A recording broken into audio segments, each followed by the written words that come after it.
Hi, I'm Keegan, and this is a bunch of gamers. This is going to be an episode of GM Talks. We have our Discord server, it's open. My co-host just got back from work, so he may or may not be joining us.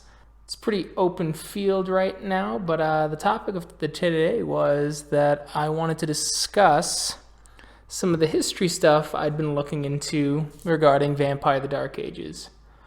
I started the Dark Ages campaign just a few weeks ago. It was my first Dark Ages campaign ever. And I started with 20th Anniversary Edition, and so I wanted to see what the older editions offered and what I could steal from them and what kind of thoughts about them I had. So I started with Vampire the Dark Ages, which was the first edition of the game. It used the second edition rules, and it had a lot of the old pointless edginess of older editions of World of Darkness, I found. Vampires were in charge of everything.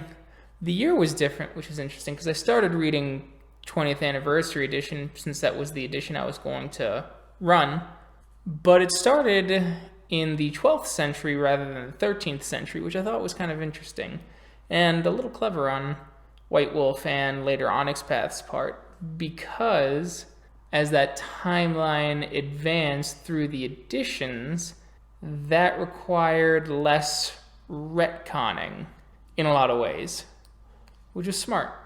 The first edition was far more crossover friendly, or attempted to be far more crossover friendly than I expected regarding an older book. It had a whole appendice in the back regarding how to use werewolves, changelings, wraiths, mages, etc. And you actually see this happen again in Dark Ages Vampire, which I'll get to in a bit. Some of my complaints regarding the first edition book actually was how certain things were handled. It was the 90s, so these things are to be expected, but some of them really bothered me because they were contradictory in the same book.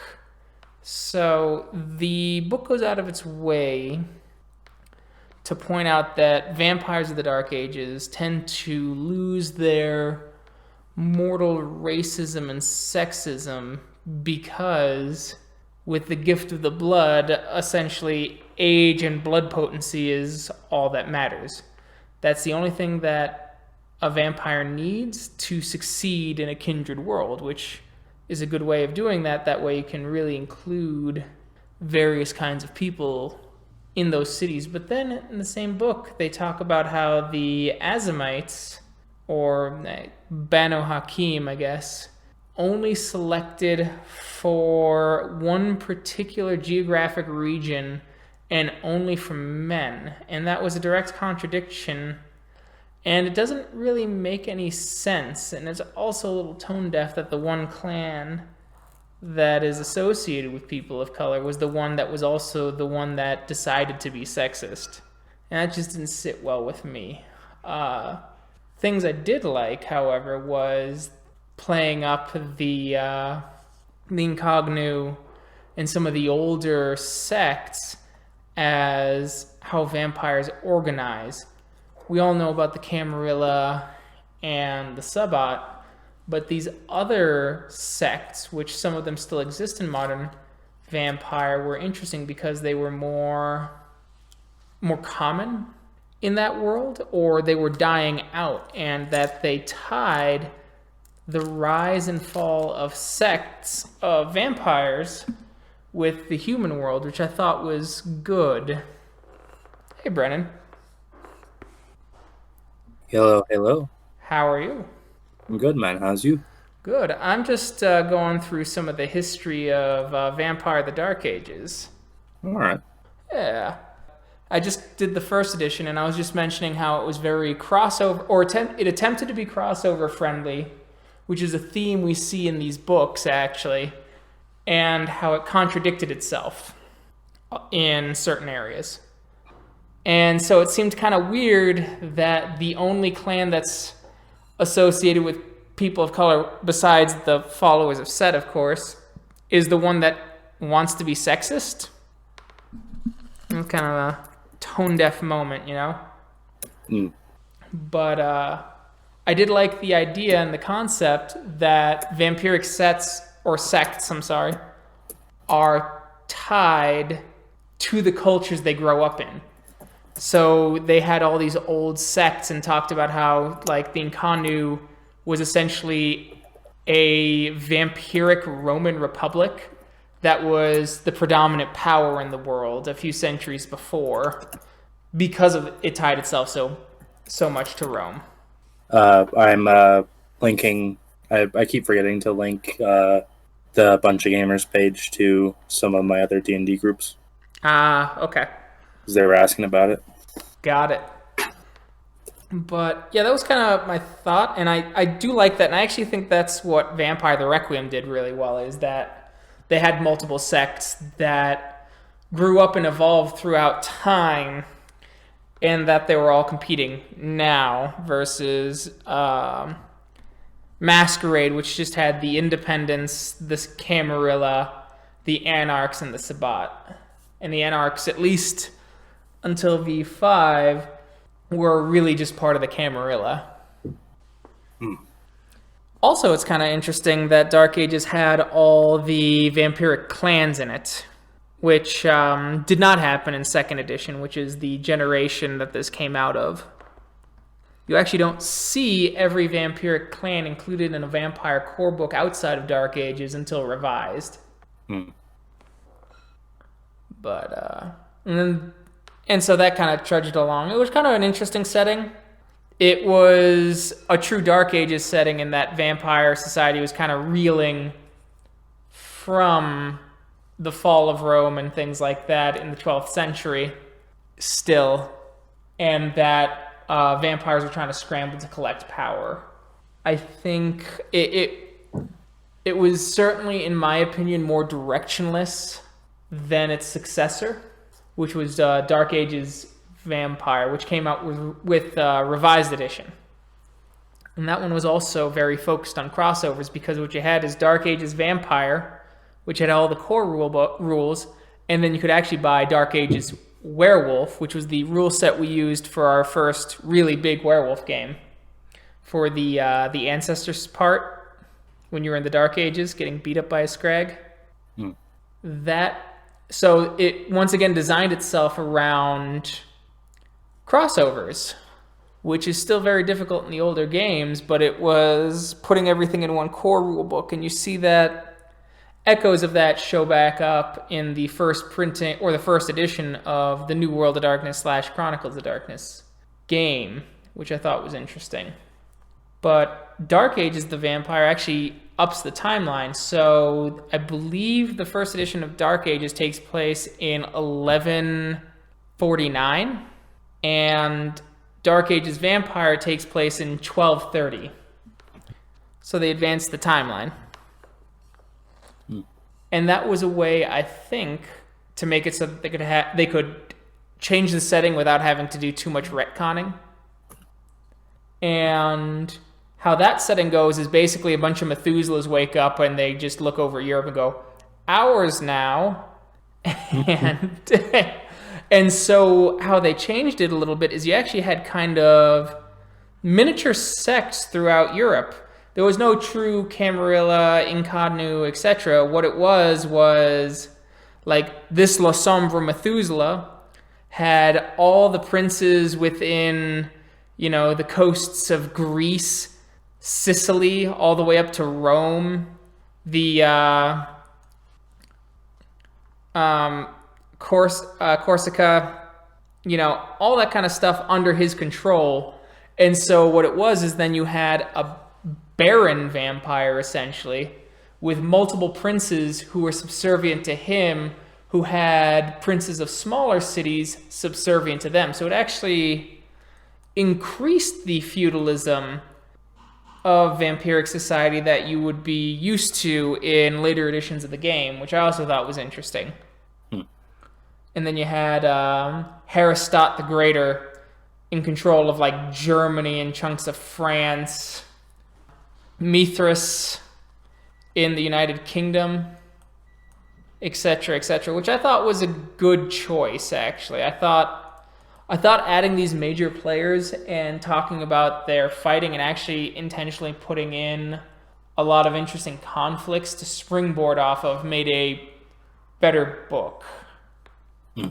And I don't know how you feel about this, Brennan, but I had heard Matthew Dawkins in an interview that he was in once, that his goal as an RPG line developer is that I think it was every paragraph should have a story seed that a storyteller or GM can latch onto and use in their game. And that's his metric of a good book, at least with the setting stuff. How do you feel about that? Using different storyline seeds? Yeah, per paragraph. Well, I have no issue with it. Like, I mean, I think it's a good strategy as far as that goes. Like, if there's one thing somebody really likes about the specific setting or a specific node in a timeline, we've run into that a little bit with Exalted.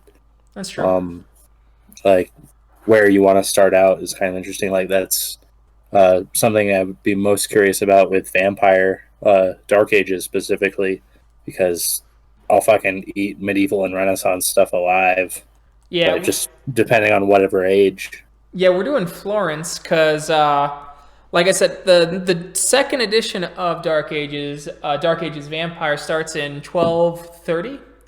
And we're using the 20th anniversary edition, which starts in 1245. So it's the height of the Guelph and Ghibelline conflict in Tuscany. There's the crisis in Rome. I believe actually there's no pope at the start of the game. By that time frame, you have the crumbling of the Holy Roman Empire, or the Holy Roman Empire trying to exude control over the Roman church. Yeah, it was around. I'm not the best history person, but I think it's when Constantinople was trying to kind of retake Western Rome. East Rome was trying to. I think actually Constantinople had already been sacked. Had it? All right. Yep, it had been sacked because they weave that into the setting. There was no getting away from it in 20th anniversary especially, but essentially there was a Toreador in Constantinople who went, "I will make the perfect society where kindred and kind can live together in harmony." And then the Crusades like, "The fuck you will." And they burned it to the ground. That's what happened to was it the third or the fourth crusade? Yeah. They didn't get off track. They were there to stop a vampire. Yeah, exactly. The Pope said no. The Pope said no. Why do you think the Pope died? De la Sombra. Clearly. So there's cool stuff like that, and I run into some pitfalls because I had to, for our game, basically go into Google Maps, zoom in around Florence, click on all the little communities and check that those communities actually existed in the year that we're playing, which is a level of, meticulousness that most people don't expect from their GMs, but I expect it of myself. You're secretly teaching your players history. I mean, I'm trying to secretly teach my werewolf players about colonialism, but that shit ain't taking. So is your Saturday game Vampire then? Yes. Is it only Vampire Dark Ages, or are you doing the same breakup with modern and then flashback and then No. That was too much. And I wanted to just play Vampire, see where it goes. If it's a longer form game, so be it. If it's not, then we can jump into other games. We get to a satisfactory ending with the Vampire game, and we can either choose to pick it up later and advance the timeline, or pick another game. And that was my thought process behind it. Werewolf was just going to end up being a long game. As it goes. As it definitely goes. So that's what we went with.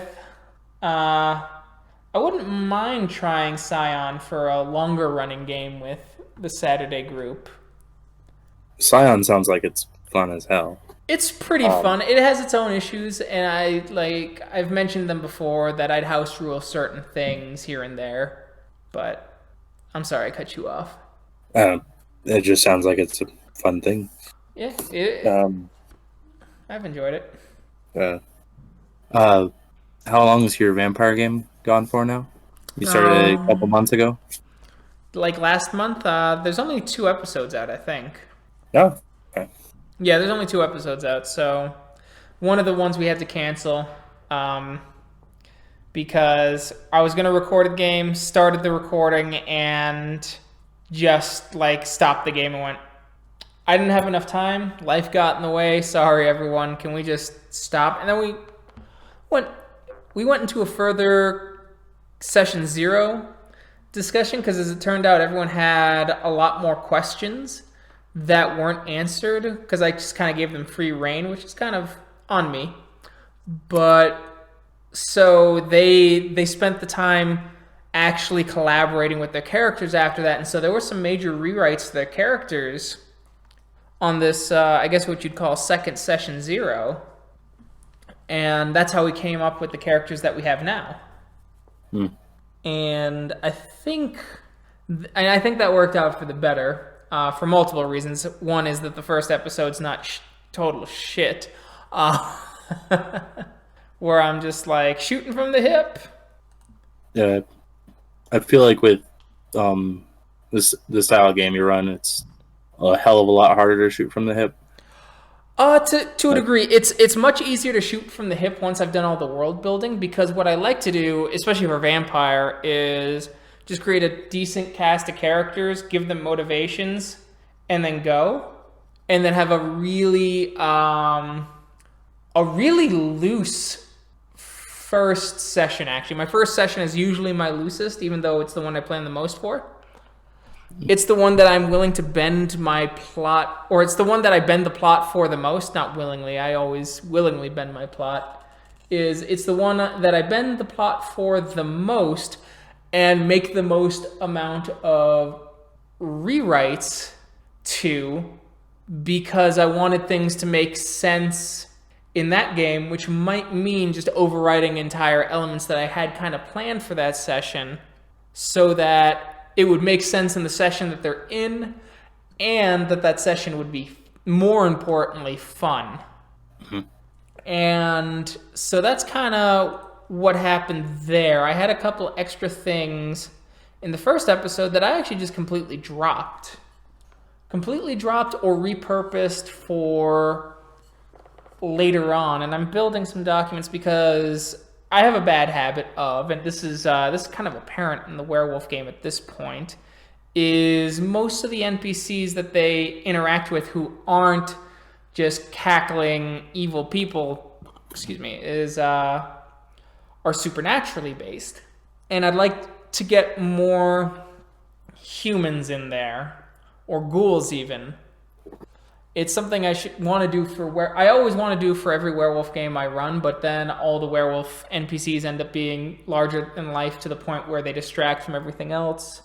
So there aren't a ton of reoccurring human and kinfolk NPCs, I think.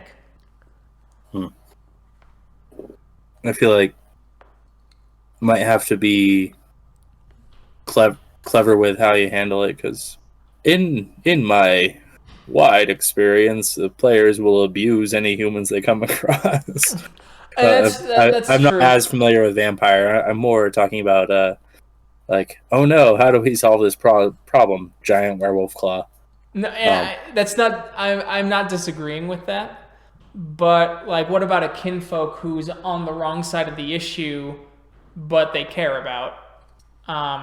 This is a dropped story seed from the Werewolf game, and I don't think they're going to go back to it, so I have no problem revealing it, because it was more closely tied to Lexi's story arc before she dropped from the game, and that was that there was actually going to be a kinfolk doctor working at that Magadon facility, and they were doing a lot of genetic research on people, and they started pulling from communities that they expected to be werewolves to try and find the werewolf gene. but her goal was trying to cure diabetes. And her research was, in fact, getting closer to curing diabetes, but every step she took towards the diabetes cure was going to be a step closer to being able to basically genetically track and catch werewolves, especially before they changed, as a Pentex plot through Magadon to try and essentially suppress the first change in a whole generation of werewolves. And she wouldn't understand why they'd think destroying her research was worth it, given that they were so cocksure that the apocalypse was going to happen soon, and two, that they were willing to, make life significantly harder for people with diabetes, even though more people suffer from diabetes every year than anyone who changes into a werewolf. Right. And that was kind of the idea of that one. I might play around with it later in a different setting. It's just like how no one in the game listens to this, so I have genuinely thought about doing the quote unquote Izuku Midoriya skin dancer. Fucking diabolical. Grew up all his life thinking he could save and help Gaia, and then eventually he just starts culling what he believes is unworthy Garu before he does the right and becomes a Garu himself and becomes a damn good one. But I don't know if that's the Izuku Midoriya. That might be the is it Stain? Yeah, I guess. Yeah. Stain mixed with Izuku Midoriya, right? I want you to be the best Garu you can. You Garu aren't worthy. Or not even that. I was raised believing that I could be a Garu warrior, a warrior for Gaia, and it didn't happen. Why are you more worthy of it than I am? And I think that would be a really interesting antagonist to play around with, where they have this innate worm taint while they're trying to combat the worm, but Banes are still attracted to them. Spirits refuse to teach them, and now they suffer even more rejection from the umbral world than they did when they were human. You could probably tie that a little bit of Broly into that too, if you wanted. You could, like, actually. How strong would that Garu or that skin changer be if they had been accepted as a Garu, or if they had gone through the change and then gotten all the training? Yeah. And I like that idea too. I think I'd do that with the Samuel Haight character, because I always retcon him for my games anyway. I think he's kind of bullshit in the core line. Because he was the original skin dancer. He discovered it. Basically, there was a Glasswalker run Garu Insane Asylum, where the first change either permanently broke them or they saw too much shit. The works. That would be an insane setting for a short game. Yeah, it was a built-in adventure, and basically he started murdering the patients and skinning them. And then at the end he became the first skin dancer and started teaching the right to other kinfolk. And then he found a powerful Methuselah vampire, drank of its blood, became basically ghouled, and so he had access to vampiric disciplines. And then, because he wasn't born a werewolf, he made himself one. They decided, fuck it. He also awakened as a mage, and then he got access to, like, mage abilities. And he was supposed to be, like, the ultimate villain for, every setting. And everyone got real tired of that shit real quick. Which is why they kept him around for, like, 2.5 editions. And then he got killed, and his soul got crafted into a soul steel ashtray. Why? Because they wanted to acknowledge that he was edgy, had no points, so they decided to do it in the most comedic way possible and get him out of the setting, because they realized he was a product of the Dark Ages of comic and, like, the Cable effect, where everyone had to look like Cable. Yeah.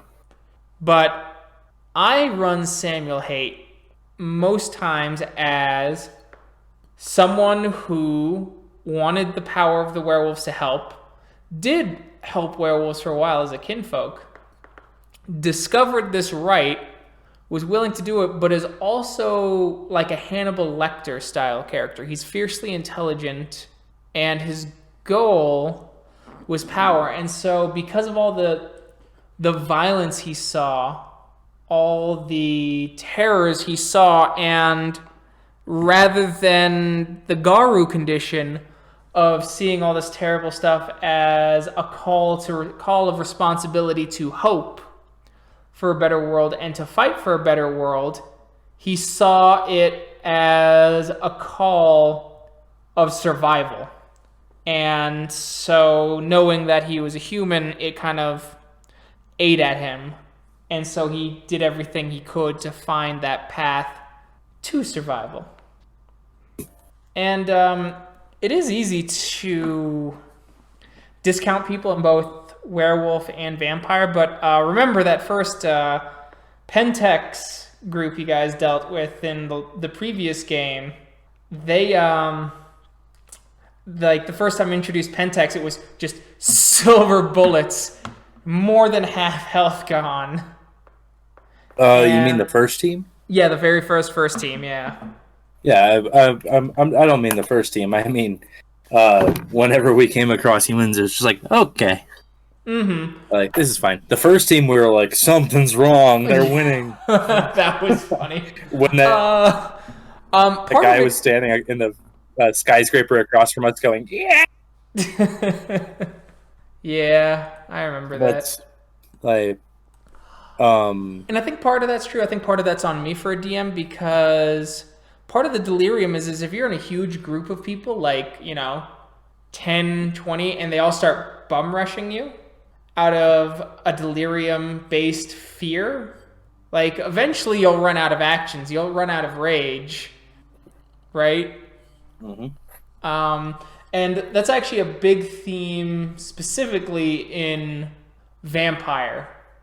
And so introducing those kind of human NPCs, I think, adds something to that. I've thought about doing this. I don't know how to go about doing it yet, which is why I haven't really said anything. But I've thought about trying to create some sort of random encounter table, for a lack of better words, for Vampire, where you have them dominating someone to get what they want, even though the person is like greatly opposed and things like that. And if they continue to do that, you roll on this table to see if the Inquisition for Dark Ages picks up that the rumors about how these people are acting strange and completely out of character every now and then, especially at night.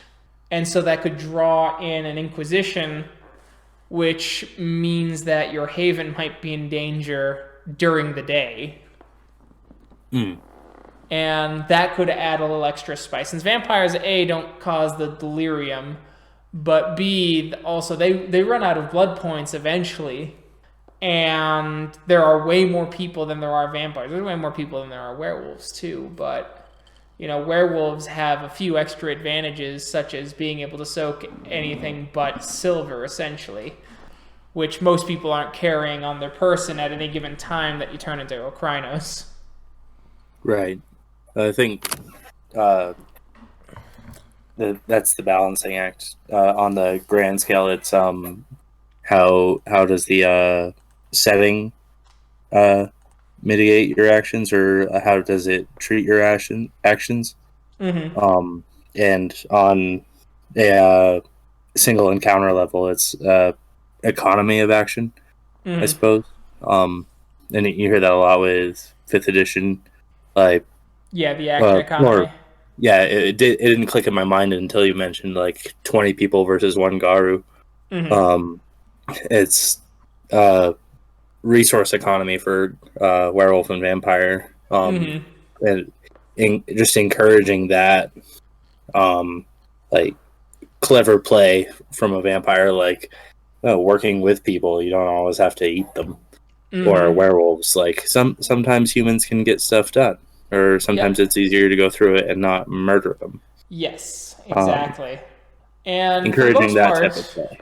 and for their credit, my players in the werewolf game, I think, do that. Sometimes to their detriment. We've just ruined this young woman's entire night. Why didn't you use any of your supernatural gifts to just make it easier on you and her? Well, Keegan, because we didn't think of that. Yeah, this is when they're trying to get Saoirse into a job interview. And antics, like they throw rocks through this poor girl's window, they stand there menacingly and things like that. They slash her tires, and then, and then Tyler walks up to her and she just breaks down crying, and then Tyler's like, I feel awful. Then I went, why didn't you call a Weaver spirit to just short out her phone so when the Uber came, it took her to the wrong location? And he didn't have a good answer. But yeah, the whole thing with Dark Ages too is they definitely play that up because the true full Inquisition is just a few, I think, decades. Decades are a century off in the timeline. So the Inquisition is there as the vampires have been kind of like too out in the open in the setting, and they get burned down, or a lot of them do. And the other one is the original Anarch Revolt, which is what led to the formation of the Sabbat. And that comes too. And so there's a great chance for a lot of apocalyptic upheaval without having to go to Gehenna, essentially in Dark Ages Vampire, which I am very thankful for because, you know me, I genuinely really, really enjoy the more... I really enjoy a grand kind of explosive ending. And that's much harder to do with Dark Ages, especially because, well, that's, a few centuries, right? Sure. I'm not sure what you're getting at with that. Oh, just more of that. There's a semi-apocalyptic endpoint in Dark Ages that plays to my style that I really appreciate. That because it's not a true ending, because we know that time continues afterwards. Yeah, but it's a flashpoint, right? Right. Like I've done a post great big of flashpoint ending in Exalted before. It was our first game, and that went okay. But it definitely felt like, one of those anime seasons that came on after the grand finale, and you're just like, all right, we're just gonna do some Bleach. Got it. Yeah. Yeah. Like it was like the first big werewolf campaign I played with you. Is like if we had done any more after that, it would have definitely not felt right. That's No, exactly. Yeah. There was no good way. But with the Exalted one, the difference was that it wasn't really an apocalypse, right? It was just a good endpoint. Yeah. But yeah. Whether it's a good endpoint or it's one of those big fiery finishes and explosions, and then there's nothing left after. And there's definitely things after an Exalted. I just think I was so focused on that particular endpoint that I didn't really leave a lot of threads to continue. And I did better, I think, my next go around. That was the big one where I basically let them tutorial on First Age Exalt, so they had tons of powers just to play with, and they were so powerful that essentially almost nothing could hurt them. And that one, they got to the logical endpoint of the first game, but because I had so many additional dangling story threads, it felt like a season finale rather than a series finale, I guess is the best way to describe that. Gotcha.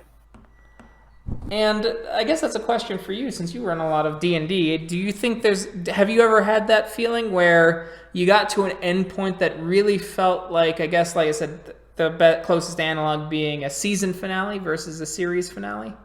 Oh, I would love to get an ending at some point.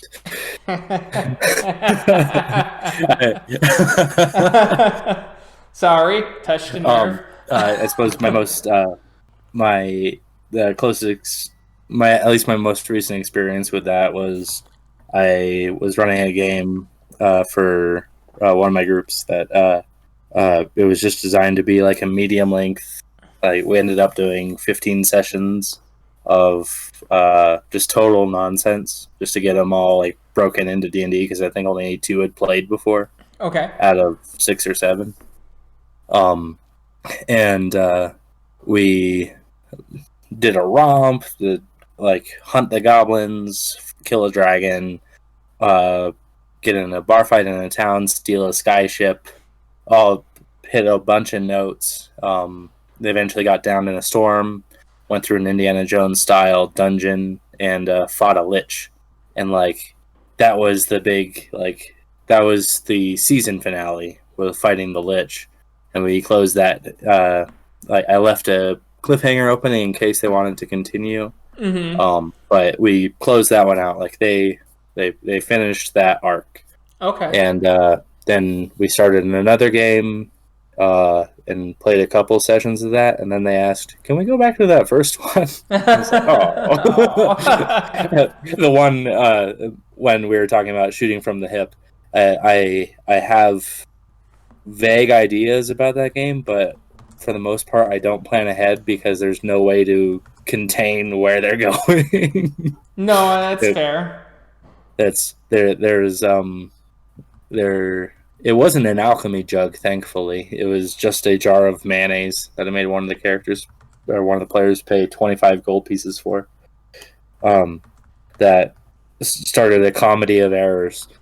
But there's like I can only guide the ship maybe half a beat ahead of where the players are going.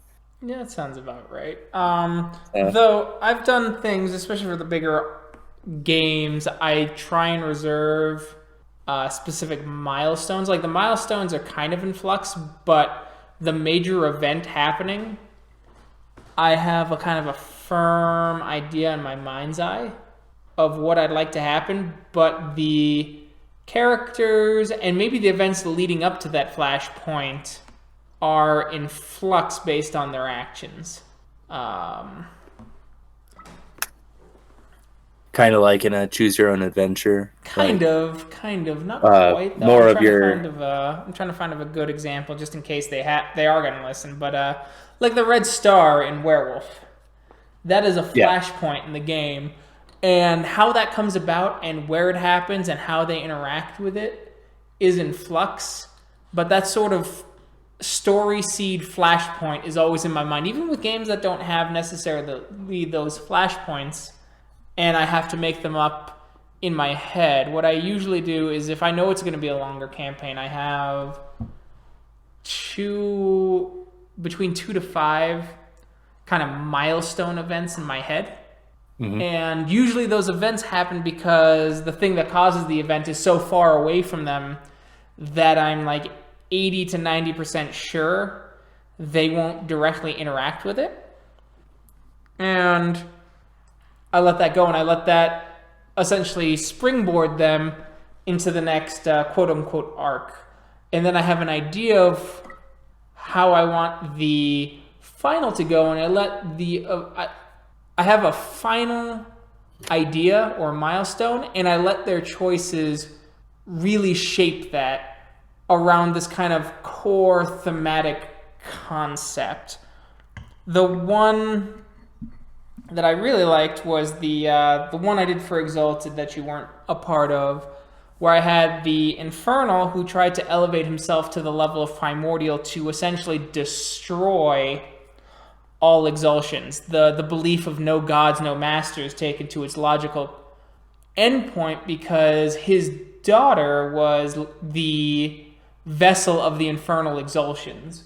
And he knew that even if he killed her, there'd be a new vessel. And even if he redeemed all the infernals, all the abyssals, and removed the great curse of the solars, that someone who will use the power but who is a monster will be able to use that power for the negative of the common people. And he believed that a mortal dictator, while an evil, can be destroyed through mortal means, versus a supernatural dictator can only be destroyed by the supernatural. And so his goal was to destroy all things supernatural. But that would mean the death of our protagonists and everyone they cared about, which is why they were opposed to him, while not necessarily being unsympathetic to his cause. And so I always knew that he was going to be the hidden bad guy, because he allied himself with them under the guise of being immortal and used an artifact to age up his face every time he saw them. He reveals himself. That was the big kind of tone shift from kind of wandering an empire building to an existential threat. The existential threat was growing. A second existential threat showed up, and they had to team up with him one last time, like friends. I watched a lot of shonen anime when I made this story up, and it fucking shows. So they do that. He gets away again. Also, they're all out of essence anyway, so they dealt with that. And then it's the final battle with him. And so what changed the battle and the kind of effects of the battle was their relationship with him, who they've defeated, what NPCs they've met along the way. And so, before the session started, is how I came up with all the general directions. If those characters didn't intervene with those other characters' arcs, this is how it's going to end for those NPCs that they care about in the epilogue. And Right. That was the idea. And so that's what I mean by letting the actions kind of dictate things, because I wasn't sure how they were going to fight Thrax in the conclusion. I just knew they were going to fight him. And then I came up with the idea of him absorbing Lear, the Scarlet Empress had come out during the time of this campaign, and so I stole ideas from that. Just some basic concepts, like the primordials actually ripping through the tapestry of existence and having that fight instead of an exalted versus demon army. It was exalted versus the primordials, which was way more epic. The destruction of Mount Meru and the NPC Dragonblood that they came to know and care about became the new elemental dragon of the earth. And things like that became those focal points, because those were the NPCs that I had to come up with. A lot of them in those sessions is just this is Gregory, the Earth General. And now he is Gregory, the elemental dragon of Earth. And so I think that's how I design endings. I don't know. You've said you've never had a game end, but how have you ever planned for endings, since you clearly have thought about it? Have I thought about endings? I don't know, have you? I thought you have. Oh, shit. Maybe that's the problem. Oh, shit. It's all coming together now. Maybe my games don't finish because I don't have a plan. No, more often I come up with a final hurdle or a final boss and retcon it that way. A lot of my games tend to be sandboxy, and I'm just interested in where my players go and what they do. Oh yeah. So that makes sense. that might be part of the problem. No, but, I mean, even people who have sandboxy games, they eventually do come up with kind of like a final scenario. And even my sandboxy games, those final scenarios definitely come up. So I don't know. Yeah, I don't know. I don't plan that far ahead. I don't think there is. My main setting that I have no games running in currently. I have like a big flashpoint event planned, and depending on what the players do, is how well set up they'll be for that. Okay. But for the most part, that's it's a big invasion that takes place, and kind of in that Mass Effect style. It's like you have an allotted amount of time, and if the players don't have any like fingers on the pulse of what's happening in other lands, they won't know. Okay. So they'll have either no awareness of it, and it'll be a sudden and tremendous thing, or they'll have an awareness of it and they'll be able to plan against it. Got But it. other than that, I have no clue how it'll play out. Okay. And I mean that's fair, and that's kind of how I like to do it. Like the Thrax antagonist, the only thing I knew at the start of that game was that I wanted the antagonist to be an infernal because they were new and they were interesting. That was the only reason that was, I guess, quote unquote, a milestone, and that was the milestone. That was it. And then because Sean was co storytelling with me, we started bouncing ideas off of each other until we came up with this sort of tragic figure. And we came up with this tragic. We knew he was going to be the main antagonist, and we actually name dropped him when they went to Hell for the first time, Malfeast for the first time, and they're like, oh yeah, these are probably Thrax's boys, and he was actually a significantly less sympathetic villain in his conception, and so we name dropped him, and then because this game was so goddamn long, he gets reintroduced to them a fucking year later. So they all forgot his name. No one took good enough notes to go, that's a name. Was this the guy who turned out to be the was not the Mask of Winters? Green Sun King is what his title ended up being. Gotcha. And his mask like cracked away, and yes, they that found one. out it was him. Yeah, That's the one. But he got name dropped like a year before as foreshadowing that he was going to be the main villain. No one picked up on it. We completely changed our plans for who he was. So they're just like, who? And then we start hinting that the Green Sun King will rise. And like, who's the Green Sun King? Could it be Thrax? Nah, I love Thrax. He's such a good guy. And then he went for the kill shot. And we were like sweating bullets because Sean brought up, like, before they said that we name dropped him like months before because we didn't expect to give him this much depth or do this mystery. And so we're just like, fuck, be forgetful. Don't pay attention to my names. Just once in your life. And it worked out. You see, if I was in that game, it would have been ruined.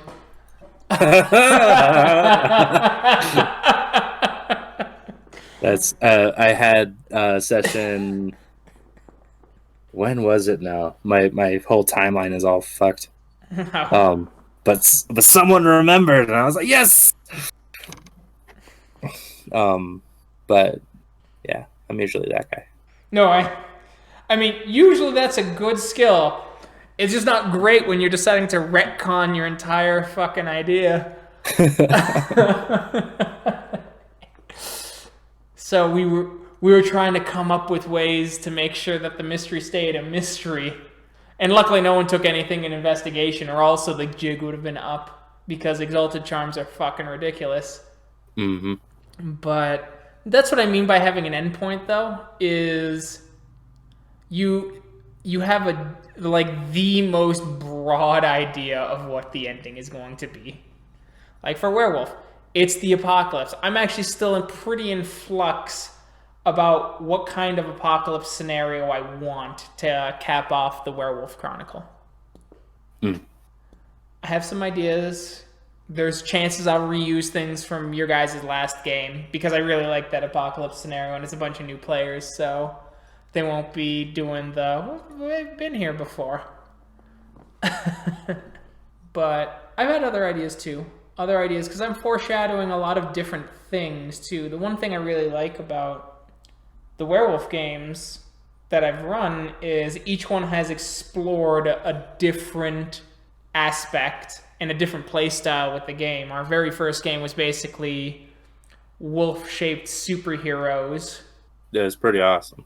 It was pretty fun. Not disagreeing. Then our second game was dive a little more in depth about the tragic hero sort of thing, and this one I think explores a bit more of the spiritual side and the moral complexity that the setting really brings.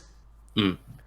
And each one provides different antagonists or new takes on the same antagonist. Like what we were just talking about with the skin dancers, because the skin dancers in your last game were pretty unsympathetic overall. Yeah. But this time I might make them very sympathetic. I'm curious to see how the group will react to. I think the players are different cut of cake. Yeah, and that's if I introduce them. I'm still, lots of things are still in flux for that game. Mm. Same with the vampire one. There's a lot of... I have an endpoint in mind, and you have to, in this case, because it's a mystery game, and if you have a mystery story without a set endpoint in mind, you're going to have a frustrating mystery. Yeah. Yes. We've solved 30 clues. What's going on? Yeah. Why are these clues contradictory? Fuck if I know. Why was the polar bear on the island? Why? I don't know. That's just a jab at all the Lost fans out there. Oh. I was going to say, why is the polar bear on the island? Because I planned this last minute, okay? I rolled on the random encounter chart, and there it was. There it was. So it's part of the mystery now. I don't need a reason. Mysterious, isn't it? Woo! And I definitely feel that way. So most kind of games, as my advice to anyone listening to this episode, is don't try and overplan. Make everything in flux that you can. But if you're doing a mystery, the final antagonist and all the clues have got to be set, man. Or at least pretty close to set. You can't deviate too much, because if you are trying to change the clues and the conclusion because the players are getting there too quickly, you are going to have a super unsatisfactory ending. It's going to be Game of Thrones all over again. Oh, don't. It's true. It's true. I know. No one should have to suffer that. No, exactly. And so I'm trying to spare our 10 listeners feelings of experiencing that by saying plan a mystery. You don't have to have every single clue figured out, but you do need to have an ending, at least a conceptual ending, so that if new clues are found, you can add them in on the fly that makes sense, or know which of the clues you give them are red herrings, because those are also part of mysteries. Need more mystery games in my life. Call of Cthulhu was very fun. Yes, I think I'd like to run Call of Cthulhu again after the vampire one. I do have the Beyond the Mountains of Madness, Masks on Nyarlathotep, and I also have the 2 Pulp Cthulhu adventures, including the Two-Headed Serpent, which are both games, or all of those are settings I'd like to run in. I'm particularly interested in Beyond the Mountains of Madness because I got a few sessions in with some friends before it kind of fell apart due to scheduling conflicts, as is wont to happen. But it Corona. Yes, well, no, this was 3 years ago. You can't blame the Rona for it. But it's a very slow burn kind of setting, and I'd want to reread it more and get the characters a little more concrete in my head, especially because we're recording now. When you're not recording, it's not as big of a fucking deal. Yeah. But get those characters kind of set in my mind based on the information they gave me to make it interesting, to make it fun, because it's got a very large cast of characters, and several of them are very interesting. I know a lot of people didn't get into Beyond the Mountains of Madness because it's such a slow burn, but I actually picked up a physical copy for entirely too much money so that I can actually sit down and read it, because reading a PDF from cover to cover hurts my eyes. Agreed. So before we sign off, Brennan, are there any gaming moments you'd like to share with our audience? Let's see. In keeping with the fall of Rome and the mystery aspect, my gaming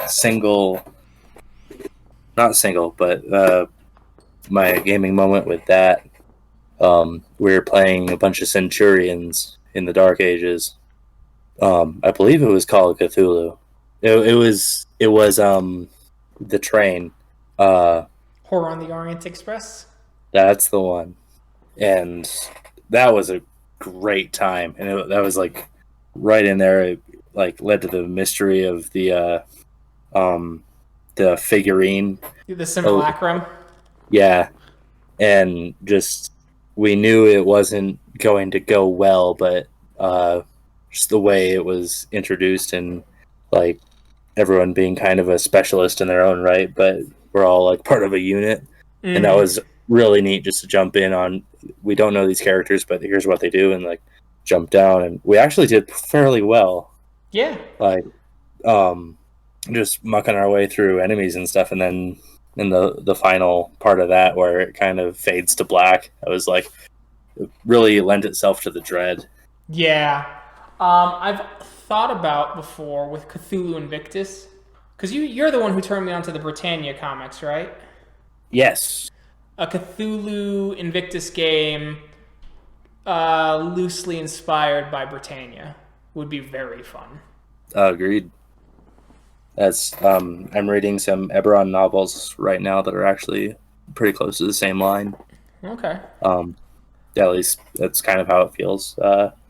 There's an Inquisitor who has to go around kind of solving, like, Inquisitor as in solves crimes.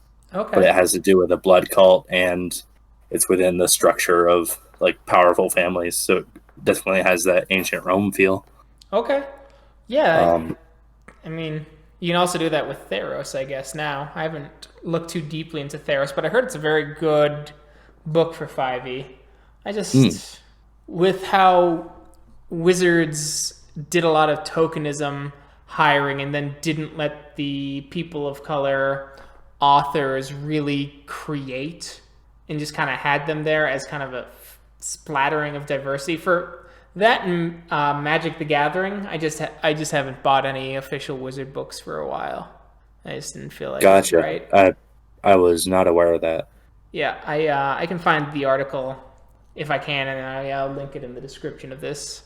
Yeah, and I can send it to you. Definitely do. I knew a couple of my coworkers are very into Magic, and they were bringing up the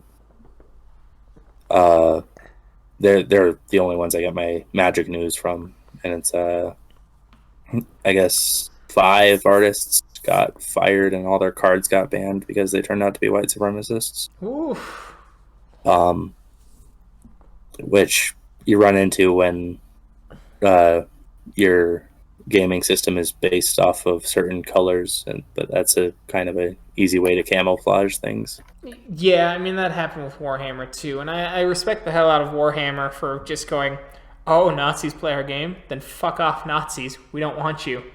The unfortunate reality of the hobby is that there is a substantial number of supremacists in wargaming and RPG gaming to where they are a big enough part of the market to where you might actually take a financial hit by telling them to fuck off. And so the gaming companies that dance around it, I take note of, because they're clearly putting their profits ahead of any sort of moral stance, which I'm not really okay with. Right.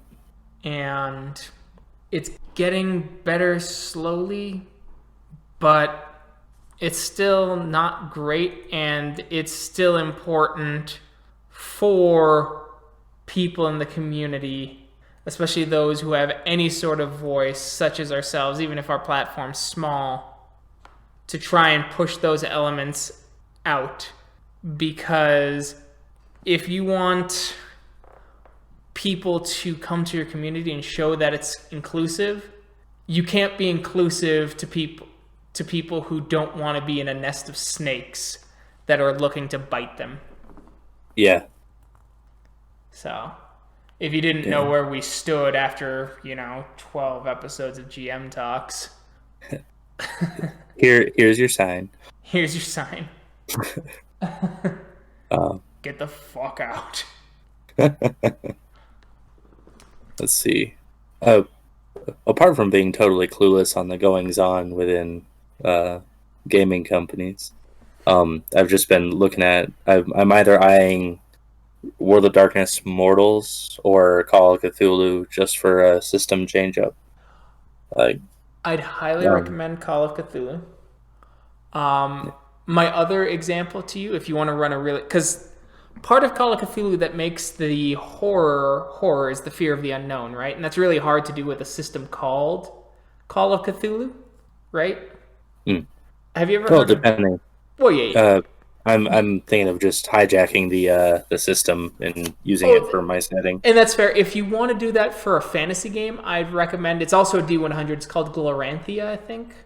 It's also by Chaosium. Yeah, Gloranthia. Let me Google it. I'm probably mispronouncing the shit out of it, so if anyone wants to correct me, Glorantha, right? Fantasy world created by Greg Stafford. Yep, that's the one I'm thinking of. It's a Chaosium game. Oh. It's a D100 game, just like Call of Cthulhu. It has its own unique world, so it might be that might be something that you're interested in. Hell yeah. But the other one I would have suggested is Delta Green, where Delta Green is like, it sets itself up like the X-Files, where you're like looking into the gray aliens and things like that, Crop circles, looking into the supernatural, werewolves, things like that. And then as you're doing it, surprise, it's the Cthulhu universe. And it uses the same D100 system. So the player's guide is very good from my understanding of... I have the PDF because they had a sale on it on drive-thru a while ago. But the player's book for the newest edition, from my understanding, doesn't actually contain any of the Cthulhu mythos stuff.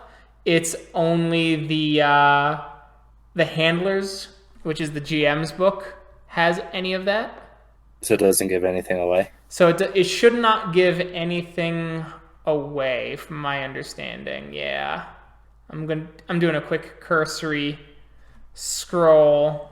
Oh well, the cover has a role-playing game of Lovecraftian horror and conspiracy. So I guess it was older editions that surprised you with it.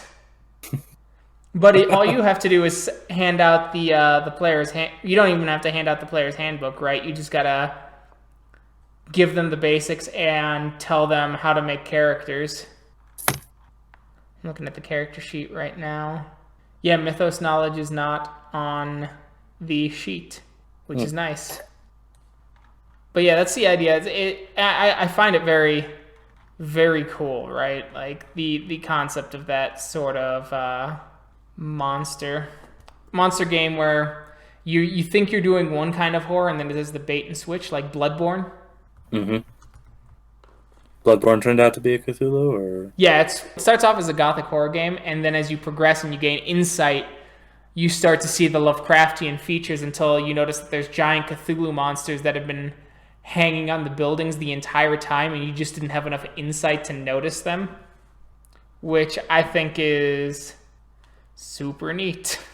And yeah, and then it just becomes a Lovecraftian game. You start fighting like old ones and things like that, and you learn about the old ones through snippets of lore after fighting werewolves and vampires and ghosts, and then it turns out that there are Lovecraftian monsters as well.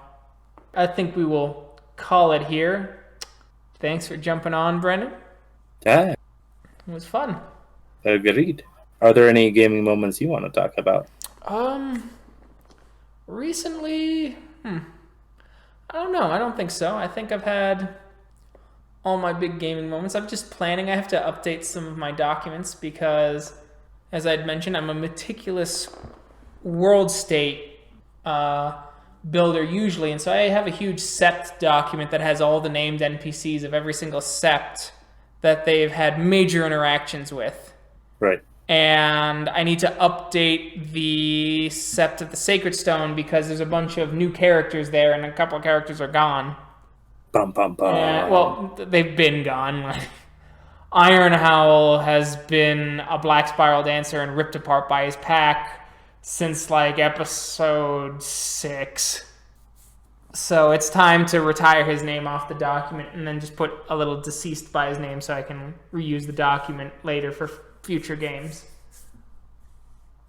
And very similar to the document when with your guys' game that I pulled the Sept of the Green from, whole cloth. And so yeah, just if you're running a sandbox game, just keep notes of what the world state is, because they will bump into the world state and things will happen. Yar. Anyway, I'm Keegan, and this is Brennan. This has been GM Talks.